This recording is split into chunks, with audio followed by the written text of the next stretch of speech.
ሰላም ጤና ይስጥልን። ዘላለም ተፈሪ ነኝ። አርሰናልና ቪኒሲየስ ጁኒየርን የሚያገናኘው መረጃ አሁንም ተጠናክሮ መውጣቱን ቀጥሏል። መጀመሪያ ዘ አትሌቲክ ላይ ዴቪድ ኦርንስቴን እና ማክ ኒኮላስ የተጠናከረ መረጃ ይዘው ከወጡ በኋላም አሁን ስለ ዝውውሩ ጉዳይ የተለያዩ ነጥቦች እየተነሱ በተለያዩ ትልልቅ መገናኛ ብዙሃን መነጋገሪያ ሆኖ ቀጥሏል። አርሰናል ቪኒሲየስ ጁኒየርን ለማስፈረም የክለቡን ታሪካዊ ከፍተኛ ውል ለማቅረብ ተዘጋጅቷል የሚል መረጃ ዘ ቴሌግራፍ ላይ ዶሚኒክ ኪንግ ይዞ ወጥቷል። የሪያል ማድሪድ አጥቂ በአሁኑ ሰዓት በሳምንት 400,000 ፓውንድ ነው ደሞዙ የሚከፈለው። በሪያል ማድሪድ ሙሉ ለማደስ አንደኛው አስቸጋሪው ጉዳይ በዛው በክለቡ ያለው ኮከቡ ኪሊያን ኤምባፔ የሚከፈለውን ያክል ገንዘብ ስለሚፈልግ ነው። ያ ደግሞ ወደ 500,000 ፓውንድ አካባቢ ይደርሳል። ብዙዎች ከዛም በላይ እንደሆነ ነው መረጃ ይዘው የሚወጡትና አርሰናል ከዚህ አስቀድሞ ከፍተኛ የከፈለው ለፒየር-ኤመሪክ ኦባሜያንግና ኦዚል ነው። አሁንም ከፍተኛ የሚከፍለው ለቡካዮ ሳካ ነው። አብዛኞቹ መረጃዎች 350,000 ፓውንድ ነው የሚሉት። የክለቡን የምንጊዜም ከፍተኛውን ደሞዝ ለመክፈል ተዘጋጅቷል ነው አብዛኞቹ መረጃዎች እየጠቆሙ የሚገኙት። በተለይም ደግሞ ዘ ቴሌግራፍ ይህንን የሚያረጋግጥ መረጃ ይዞ ወጥቷል። አርሰናል ደጋፊዎች በጣም አሪፍ ዜና ይመስለኛል። ለሪያል ማድሪድ የሚከፈለውን ገንዘብ የዝውውር ሂሳብ ቢያቀርብ እንኳን አርሰናል እንዴት ነው ደሞዙ ሊከፍል የሚችለው? ሪያል ማድሪድ እስከ 500,000 ፓውንድ በሳምንት ከዛም በላይ የሆነን ክፍያ ቪኒ ጁኒየር ጠይቆ እምቢ ካለ አርሰናል እንዴት ሊከፍል ይችላል? ከዚህ አስቀድሞ ይህንን ያክል ደሞዝ የመክፈል ታሪክ የሌለው ክለብ እንዴት ነው ሊከፍል የሚችለው የሚል ጥያቄ ስለነበረ የብዙዎቹ ሰዎች ጥያቄ ተጫዋቹ እሺ ማለቱ አለማለቱ ገና የሚረጋገጥ ሆኖ ለሪያል ማድሪድ የሚያቀርበው ገንዘብ አርሰናል እንዳለ ሆኖ ተጫዋቹስ እንዴት ነው አርሰናል የሚያቀርብለትን ደሞዝ ይቀበላል ወይ? 400,000 ፓውንድ በሳምንት የሚከፈለው ተጫዋች ከዛ በላይ ይገባኛል ብሎ እየጠየቀ አርሰናል እንዴት ነው ይሄንን ሊያሟላ የሚችለው የሚል ጥያቄ ነበረ። ዶሚኒክ ኪንግ የቪኒ ጁኒየርን ደሞዝ አርሰናል ለመክፈል ዝግጁ ነው፣ ይሄ በተጫዋቹና በክለቡ መካከል ችግር የሚሆን አይደለም የሚል መረጃ ይዞ ወጥቷልና ይሄ በጣም የሚያስገርም ይመስለኛል። አርሰናል በታሪኩ ከመጣበት መንገድ ከተመለከት ነው እንደዚህ አይነት ክፍያ ከፍሎ አያውቅም። የቬንገር የመጨረሻ ዓመታት እና ደግሞ ኡናይ ኤመሪ ሲመጡ የተወሰኑ ተጫዋቾች ከፍ ያለ ክፍያ አግኝተዋል፣ ተጫዋቾችን ፈርመዋል እንጂ አርሰናል ወጣቶችን እያስፈረመ ወደ ኮከብነት የሚያሳድግ ክለብ ስለሆነ ደሞዙም የተስተካከለ ነበረ። ቢሉ በጣም የተስተካከለ ነው። አሁን ግን የቪኒ ጁኒየር ወደ ኤምሬትስ መምጣት እውነት ከሆነ በታሪኩ ከፍተኛ የሚባለውን ደሞዝ ለመክፈል ይገደዳል ማለት ነው። የፕሪሚየር ሊግ ሻምፒዮኖቹ አርሰናሎች የእሱን ዝውውር በተሳካ ሁኔታ ለመፈጸምና ያላቸውን ትልቅ ምኞት ለማሳካት ይህንን የደሞዝ መጠን ከፍ አድርገው ለማቅረብ አቅደዋል ብለዋል ኪንግ። እና አሪፍ መረጃ ነው ቴሌግራፍ ስፖርት ይሄንን መረጃ ይዞ መውጣቱ። ምክንያቱም ዘ አትሌቲክ መጀመሪያም በዴቪድ ኦርንስቴን እና ማክ ኒኮላስ መረጃው እንደወጣ አርሰናል ቪኒ ጁኒየርን የመፈለጉ ነገር ጠንካራ እንደሆነ መረጃ እንደወጣ ዘ ቴሌግራፍ ላይ ጆዜ ሞሪኒዮ መልቀቅ አይፈልጉም። በሳቸው ምክንያት በአሰልጣኙ ምክንያት አርሰናል ይህንን ተጫዋች ላያገኝ ይችላል የሚል አንድምታ ያለው ዘገባ ወጥቶ ስለነበረ በራሱ በቴሌግራፍ ደግሞ መልሶ እንደዚህ አይነት ለአርሰናል የሚያደላ መረጃ መውጣቱ ወይም ደግሞ ለአርሰናል ደጋፊዎች ጆሮ ደስ የሚያሰኝ ዜና መውጣቱ አሪፍ ነገር ይመስለኛልና አርሰናል የፋይናንሱን ጉዳይ አስቀድሞ በደንብ የሚያውቀው የተዘጋጀበት ይመስላል። በሪያል ማድሪድ በሳምንት የሚከፈለው ክፍያ ስለሚታወቅ ውሉን ቪኒ ጁኒየር የማያድሰው ገንዘብ እንዲጨመርለት እንደሆነ ስለሚታወቅ አርሰናሎች ጥያቄ ለማቅረብ ሲዘጋጁ ከዛ በላይ ደሞዝ ለመክፈል ተዘጋጅተዋል ማለት ነው። መልእክቱ ያ ነው። ያንን ባያደርጉ ጥያቄ ለማቅረብ ዝግጁ አይሆኑም። እንደ ዘ አትሌቲክ ያለ ደግሞ ጠንካራ እውነተኛና ታማኝ የመረጃ ምንጭ ይህንን ዜና ይዞት አይወጣም ነበረ ማለት ነው። አሁን ውይይቶች እየተደረጉ ያሉት አርሰናል በመጀመሪያ ደረጃ እስከ 160 ሚሊዮን ዩሮ ነው እየተባለ ያለው። ሪያል ማድሪድ 1 ዓመት ለቀረው ተጫዋች ይፈልጋል የተባለው። ይህም ከሆነ የብሪታንያ ክብረ ወሰን ነው የሚሆነው። 125 ሚሊዮን ፓውንድ ነው ለአሌክሳንደር ኢሳቅ ዝውውር ሊቨርፑል ለኒውካስል ዩናይትድ አምና ክረምት ላይ የከፈለው። ያንንም የሚያሻሽል ዝውውር ነው ሊያደርግ የሚችለው አርሰናል ቪኒ ጁኒየርን የሚያገኝ ከሆነ። ይህ ራሱ አንድ ትልቅ ነገር ነው። የዝውውር ክፍያው ከፍ ያለን ተጫዋች ለማስፈረም መወሰኑ በአርሰናል ታሪክ እንደዚህ ተመልክተን ስለማናቅ 105 ሚሊዮን ፓውንድ አውጥቶ በእርግጥ ዴክላን ራይስን በቅርቡ አስፈርሟል። ለቪክተር ዮኬሬሽ ከፍ ያለ ገንዘብ አውጥቷል። ካይ ሃቨርትዝን የመሳሰሉ ተጫዋቾችም ሲፈርሙ ከፍ ያለ ክፍያ የወጣባቸው ተጫዋቾች ናቸው። ግን የብሪታንያን ክብረ ወሰን እስከ መስበር ድረስ አርሰናል ለመሄድ ተዘጋጅቷል መባሉ አንድ የሚያስደንቅ ነገር ነው። ሁለተኛ ደግሞ ቅድም እንዳልኩት የደሞዙ ነገር ከፍ ያለ ስለሆነ ያንን እንዴት ያደርጋል ነው። ሁለቱንም አርሰናል ለማድረግ ዝግጁ ነው የሚሉ መረጃዎች ናቸው የወጡ የሚገኙት። አሁን የቪኒሲየስ ጁኒየር ወደ አርሰናል የማምራት ፍላጎት ብቻ ነው የሚጠበቀው እንጂ ተጫዋቹን ማስፈረም ይፈልጋሉ። አርሰናል እስካሁን የክረምት ዝውውር መስኮት ክሪስቶስ ሶሊስን አስፈርሟል። ሜሊየንም እንደዚሁ በግብ ጠባቂነት አስፈርሟል። እነዚህ ሁለት ተጫዋቾች የአርሰናል ደጋፊዎችን ፍላጎት የሚያረኩ አይደሉም። ሜሊየ በጣም አሪፍ ግብ ጠባቂ ነው። ስህተቶችን ሲሰራ ተመልክተናል። ብዙ ስህተቶችን ሰርቷል። ግን መቶ ቋሚ ግብ ጠባቂ ስለማይሆን ከኬፓ አሪዛባላጋ ቢወጣ ምናልባት ሁለተኛ ግብ ጠባቂ የሚሆን ነው። ካለም ሶስተኛ ግብ ጠባቂም ለመሆን ዝግጁ ሆኖ ስለሆነ ወደ ሰሜን ለንደን ያመራው እንደ ጥሩ ዝውውር ሊታይ የሚችል ነው። የስኳድ ጥልቀቱን የሚያሰፋ ስለሆነ ሶሊስም ትሮሳር ስለወጣ የሱ ምትክ ሆኖ ነው የመጣው። የሚገርሙ ቁጥሮች ያሉት በጣም አሪፍ ተጫዋች ነው። በእንግሊዝ ፕሪሚየር ሊግ በትልቁ መድረክ ያንን አቋሙን መድገም ነው የሚጠበቅበት። ቁጥሮቹ ያንን ያክል ላይሆኑ ይችላሉ፣ ግን ደግሞ አርሰናልን በሚፈልገው ልክ ከጠቀመ በቂ ነው። ምናልባት ግማሹን ቁጥር እንኳን ካስመዘገበ በቂ ነው በሚል ነው የመጣውና አሪፍ ዝውውሮች ናቸው። ግን የአርሰናል ደጋፊዎች የሚፈልጉትን የክለቡን የስኳድ ጥራት ደረጃ ከፍ ያደርጋሉ ተብለው የሚጠበቁ ዝውውሮች ግን እንዳልሆነ ግን ይታወቃል። እና አሁን እስካሁን ድረስ አርሰናል ዝውውሩ ላይ ረጋ ያለ ይመስላል። ከጀርባ ግን ብዙ ስራዎች እየተሰሩ ነው።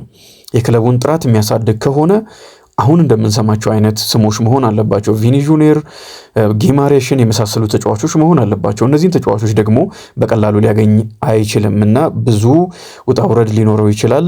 ሚኬል አርቴታ ቪኒ ጁኒየርን ይፈልገዋል፣ ለውጥ ማምጣት ይችላል ብሏል። እንደምታውቁት በአውሮፓ ቻምፒየንስ ሊግ አርሰናል በመለያ ዓመት ከተሸነፈ በኋላ አሁን አንድ ደረጃ የሚያሻግር ተጫዋቾች ያስፈልጋሉ፣ አንድ ደረጃ የሚያሻግሩን ተጫዋቾች ያስፈልጋሉ ብሎ ነበርና ያለምንም ጥርጥር ቪኒ የአይነት ተጫዋች ነው። አንድ ደረጃ ማለት ያው የአውሮፓ ቻምፒየንስ ሊግን ለመጀመሪያ ጊዜ ማንሳት ነው፣ ሌላ ነገር አይደለም። እሱ ደግሞ ቪኒ ጁኒየር ከሪያል ማድሪድ ጋር 2 ጊዜ ይህንን ዋንጫ የማንሳት ታሪክ አለውና ከፍ ያለ ገንዘብ ለማቅረብ ቢዘጋጁ የሚገርም አይሆንም። ዘ ቴሌግራፍ ይህንን መረጃ ይዞ ወጥቷል። የሪያል ማድሪዱ አዲሱ አሰልጣኝ ጆዜ ሞሪኒዮ ከቡድናቸው ምንም አይነት ኮከብ ምንም አይነት ትልቅ ተጫዋች እንዲለቅ አይፈልጉም። ይሄም አንደኛው መረጃ ነው። ነገር ግን ቪኒ ጁኒየር በውሉ ላይ የመጨረሻ 12 ወራት ናቸው የቀረውት። ያው 1 ዓመት ነው የቀረው፣ 11 ወር 12 ወር ነው የቀረው፣ 1 ዓመት ብቻ ነው የቀረውና አርሰናል እሱን ለማግኘት ሁሉንም አማራጮች ለመጠቀም ስለተዘጋጀ ምናልባት ሞሪኒዮ ለማቆየት ሊቸገሩ ይችላሉ። አሁን የሚጠበቀው ተጫዋቹ አርሰናልን መምረጥ አለመምረጡ ብቻ ነው። ወደ አርሰናል ወደ ሰሜን ለንደን መሄድ እፈልጋለሁ የሚለውን ማረጋገጫ መስጠት ብቻ ነው የሚጠበቅበት። አሊያም ደግሞ ማድሪድ ባቀረበለት ገንዘብ በዛው ውሉን ማደስ። አብዛኞቹ መረጃዎች ሪያል ማድሪድ አሁን በዚህ ባለንበት ሳምንት የመጨረሻውን ውሳኔ ማወቅ ይፈልጋል። ማድሪድ የሚቆይ ከሆነ ውሉን ያድሳል። ማድሪድ የሚያቀርብለት አለ፣ ተደራድረው የመጨረሻ የሚለውን ያቀርብና በዛ ይወስናሉ ወይም ይፈርማል። ኖ የሚል ከሆነ ደግሞ በዚህ ሳምንት ተጫዋቹን መሸጥ ነው የሚፈልገው ሪያል ማድሪድ። አብዛኞቹ መረጃዎች እንደዚህ የሚሉ ናቸው። ስለዚህ ሞሪኒዮ ቢፈልጉ እንኳን ውሉን ካላደሰ ማድሪድ መሸጥ ግዴታው በነፃ ማጣት ስለሌለበት ስለሚሸጠው አርሰናል ጥሩ ነገር ያገኛል ማለት ነው በመካከል እና ሚኬል አርቴታ የሚያስበውን ነገር ሊያገኝ ይችላል። ከፒየር-ኤመሪክ ኦባሜያንግ እና ከኦዚል በላይ የሆነ ገንዘብ ለመክፈል ዝግጁ ነው። አሁንም ዘ ቴሌግራፍ የቡካዮ ሳካ ሳምንታዊ ደሞዝ 365,000 ፓውንድ ነው ብሏል። ይሄ ከሆነ በክለቡ ታሪክ ከፍተኛውን ደሞዝ እየወሰደ ያለው ቡካዮ ሳካ ነው ማለት ነው። ግን አሁን ቪኒ ጁኒየር ያገኘዋል ተብሎ ከሚጠበቀውም እጅግ በጣም ከፍ ያለ ነው። ዋንጫ ሊያመጣ ይችላል፣ ግን ደግሞ በክለቡ ውስጥ አሁን ድርድር ላይ ያሉ ተጫዋቾችንም ሁኔታ ሊቀይር ይችላል የሚሉም ስጋቶች አሉ። ለምሳሌ ከዴክላን ራይስ ጋር አርሰናል አዲስ ውል በሚያስርበት ሁኔታ እየተነጋገረ ነው። ቪኒ ጁኒየር መጥቶ ያንን ያክል ከፍ ያለ ገንዘብ ከጠየቀ ዴክላን ራይስም የእሱን ያክል ባይሆንም አሁን ከሚታሰበው ከፍ ያለ ሊጠይቅ ይችላል። ሌሎች ተጫዋቾች ላይም እንደዚህ አይነት ተጽዕኖ ሊያሳድር ይችላል። በጣም አሪፉ ነገር አስቀድመው ዊሊያም ሳሊባን፣ ጋብሪኤል ማጋላይሽን የመሳሰሉ ተጫዋቾችን ዝውውር መጨረሱና ብዙዎቹ አምና የፈረሙና አዲስ መሆናቸው ነው። ይሄ ለአርሰናል ትልቅ ጥቅም ነው። የተወሰኑ ተጫዋቾች ላይ ግን እንደዚህ አይነት ቅሬታ ሊፈጥር የሚችልበት ሁኔታ አለ። ከጠባዩም አንጻር ደግሞ መጥቶ አርሰናልን አሁን ሰላማዊ የሆነውን በጣም የሚያስደንቀውን ቤተሰባዊ ስሜት ያለውን የቡድን መዋቅሩን ሊረብሸው ይችላል የሚሉ እንደዚህ ስጋቶች አሉ። ግን ደግሞ በቃ እንደ ትልቅ ክለብ በጣም ግዙፍ ስም ያለው ተጫዋችና ቻምፒየንስ ሊግ የሚያመጣን ተጫዋች ማግኘት ካለባቸው እንደዛ ማድረግ ያለባቸው ይመስለኛል። አሁን ባለው ሁኔታ ልክ በጣም ጥሩ ጸባይ ያላቸው እንደ ክቫራትስኬሊያ እንደ ዱዌ ወጣቶችን ማግኘት ቢቻል በጣም አሪፍ፣ ካልሆነ ግን ቪኒ ጁኒየር ከመጣ ይህንን መታገስ የሚያስፈልግ ይመስለኛል። አርሰናል ከ22 ዓመታት በኋላ ነው የእንግሊዝ ፕሪሚየር ሊግ ዋንጫን አምና ያሸነፈው። በታሪኩ ለመጀመሪያ ጊዜ የቻምፒየንስ ሊግ ዋንጫን ለማምጣት ደግሞ የ26 ዓመቱን ቪኒሲየስ ጁኒየርን ጠይቋል። ሳካ አለው፣ በጣም ጥሩ ጥራት ያለው ተጫዋች ነው። አርቴታም ስፖርቲንግ ዳይሬክተሩ አንድሪያ ቤርታም አሁን ያላቸው እምነት ሌላ እንደ ቪኒ ጁኒየር ያለ ጥራቱ ከፍ ያለ ተጫዋች ያስፈልጋል የሚል ነው። ብራድሌ ባርኮላም በሰፊው ከአርሰናል ጋር ስሙ እየተያያዘ ነው። ግን ደግሞ ሊቨርፑል ነው ባርኮላን ይበልጥ እየገፋ የሚገኘው። በዛ ላይ ከ145 ሚሊዮን ፓውንድ በላይ ብዙዎቹ 140 ሚሊዮን ፓውንድ ነው እያሉ የሚገኙት ፓሪስ ሰን ጀርማ የጠየቀውን። ይሄም ገንዘብ ክለቦቹን ከዝውውሩ ሊያርቃቸው ይችላል። ተጫዋቹ በፓሪስ ሰን ጀርማ ውሉን ማደስ እንደማይፈልግ አሳውቋል። ወይም ደግሞ የቋሚነት መተማመኛ እንዲሰጠው ነው። ያንን ፓሪስ ሰን ጀርማ ማድረግ አይችልም። አሰልጣኙ ሉዊስ ኤንሪኬ በግልጽ ወጥተው በሚዲያ ሁሉም ተጫዋች ተፎካክሮ ቦታውን ማስጠበቅ አለበት ብለዋል። 2 ዓመታት ደግሞ ዱዌ ነው በዋናነት በቋሚነት ሲሰለፍ የነበረው እና ባርኮላ እየገባ ተጽዕኖ የሚፈጥር ተቀያሪ ሆኗል። ብዙ ጨዋታዎችን አድርጓል። ግን አብዛኛውን ከተቀያሪ ወንበር ላይ ሲነሳ የነበረበት ነው እና ይህንን የሚቀበል አይደለም። 23 ዓመቱ ስለሆነ ወደ ሌሎች ቦታዎች ሄዶ መሞከር ይፈልጋል። ግን 140 ሚሊዮን ፓውንድ በላይ ማን ሊከፍል ይችላል? ሌላኛው አርሰናል የሚፈልገው ተጫዋች ነው ለማለት ነው። ምናልባት በሪያል ማድሪድ በኩል በሞሪኒዮ እና በቪኒ ጁኒየር መካከልም ያለውን ቅሬታ ታስታውሳላችሁ። አምና ሞሪኒዮ ቤኒፊካን ይዘው በአውሮፓ ቻምፒየንስ ሊግ ከሪያል ማድሪድ ጋር ሲጫወቱ ቪኒ ጁኒየር ጎል አስቆጥሮ የቤኒፊካ ተጫዋቾችን በሚያነሳሳ በሚያስቆጣ መልኩ ደስታውን ገልጿል በሚል ደስተኛ አልነበሩም ጆዜ ሞሪኒዮ። ስለዚህ አንድ ያቅሬታ አለ። ሁለተኛ ደግሞ ከፕሪስቲያኒ ጋር እንደምታውቁት የዘረኝነት ስድብ ሰድቦኛል በሚል በዛው ለዳኛውም ተናግሮ ነበረ። ወጥቶም ደግሞ እንደዚሁ ሚዲያ ላይም ተናግሯል።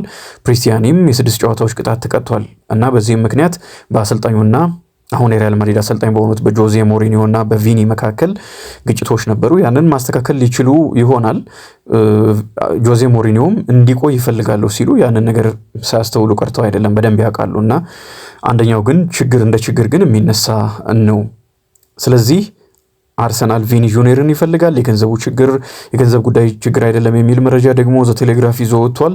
እስካሁን ድረስ በአርሰናልና በሪያል ማድሪድ መካከል ምንም አይነት የክለብ ለክለብ ግንኙነት አልተጀመረም። በጣም የገረመኝ የዚህ ቴሌግራፍ መረጃ በስፔን ዋና ከተማ ማድሪድም የአርሰናል ፍላጎት ወሬ መውጣቱ በጣም አስገርሟቸዋል። ምክንያቱም ፕሬዚዳንቱ ፍሎሬንቲኖ ፔሬዝ እንደነዚህ ያሉ ወሳኝ የሚባሉ ተጫዋቾች በብቃታቸው ጫፍ ላይ ያሉ እንዲለቁ ስለማይፈልጉም እና አርሰናል ይፈልጋል መባሉ አስገርሟቸዋል። አብዛኞቹ መረጃዎች ይህንን የሚያሳዩ ናቸው። አርሰናል ቀጣዩን ኦገስት 1 ላይ ከጂሮና ጋር ይጫወታል። ከጂሮና ጋር ጨዋታ ይኖረዋል። በተከታታይ ደግሞ ጨዋታዎችን ያደርጋል። የአቋም መፈተሻ ጨዋታዎችን ያደርጋል። የሚገርመው ነገር ግን ዲያሪዮ አስ ለሪያል ማድሪድ ቅርብ የሆነ የመረጃ ምንጭ ነው። ቪኒ ጁኒየር ሪያል ማድሪድ መቆየት ነው የሚፈልገው የሚል መረጃ ወጥቷል። ጉዳዩ በቃ ከዚህ በኋላ የውሉን የማደስ ገንዘቡን የማሟላት ካልሆነ በስተቀር ይሄንን የሚያረጋግጥ መረጃ ዲያሪዮ አሲዞ ወጥቷል። ካልተስማሙ ቪኒ መውጣት ይኖርበታል። አርሰናል ደግሞ ምርጫው ሊሆን ይገባል። እንደዛ ከሆነ አርሰናል ለሪያል ማድሪድም ከሪያል ማድሪድ ጋር ለመስማማት ከተጫዋቹም ጋር ለመስማማት ዝግጁ ነው የሚሉ መረጃዎች ናቸው ያሉት። እናመሰግናለን። ሼር፣ ላይክ፣ ኮሜንት እያደረጋችሁ አስተያየቶቻችሁን እንጠብቃለሁ።